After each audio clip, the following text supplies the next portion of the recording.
छत्रपती शिवाजी महाराज आणि इतिहास संशोधक इंद्रजित सावंत यांना धमकी देणाऱ्या छत्रपती शिवाजी महाराजांबद्दल अपशब्द वापरणाऱ्या आणि इतिहास संशोधक इंद्रजित सावंत यांना धमकी देणाऱ्या प्रशांत कोरटकरला आज 3 दिवसांची पोलीस कोठडी देण्यात आली। प्रशांत कोरटकरला आज कोल्हापुरात कोर्टात हजर करण्यात आलं। कोरटकरला अद्दल शिकवण्यासाठी संतापलेले शिवभक्त कोल्हापुरी पायताण घेऊनच उपस्थित होते। कोर्टात नेताना कोरटकरला पायताणांचा हिसका दाखवण्याचा प्रयत्न झाला, मात्र पोलिसांनी प्रसंगावधान राखत कोरटकरला दुसऱ्या दरवाजानं कोर्टात हजर केलं। कोर्टात कोरटकरला सहकार्य करणाऱ्यांनाही आरोपी करण्याची मागणी इंद्रजित सावंतांचे वकील ॲडव्होकेट असीम सरोद यांनी केली। कोरटकरला पोलिसांनी कोर्टातून बाहेर काढतानाही शिवभक्तांनी त्याला पायताणांचा प्रसाद देण्याचा प्रयत्न केला, मात्र पोलिसांनी त्यांना रोखलं।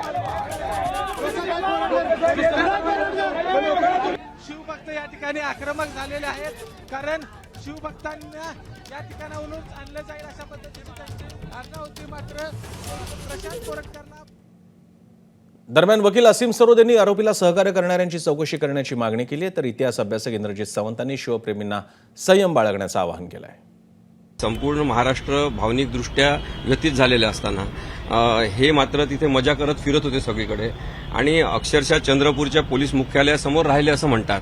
त्यामुळे चंद्रपूरच्या पोलीस मुख्यालयाच्या समोर जर यांनी वास्तव्य केलं असेल तर चंद्रपूरच्या पोलीस मुख्यालयातल्या किंवा चंद्रपूर पोलीस स्टेशनमधल्या त्या संबंधित पोलीस स्टेशनमधल्या सीसीटीव्हीचं फुटेज सुद्धा कोल्हापूर पोलिसांनी मागितलं पाहिजे।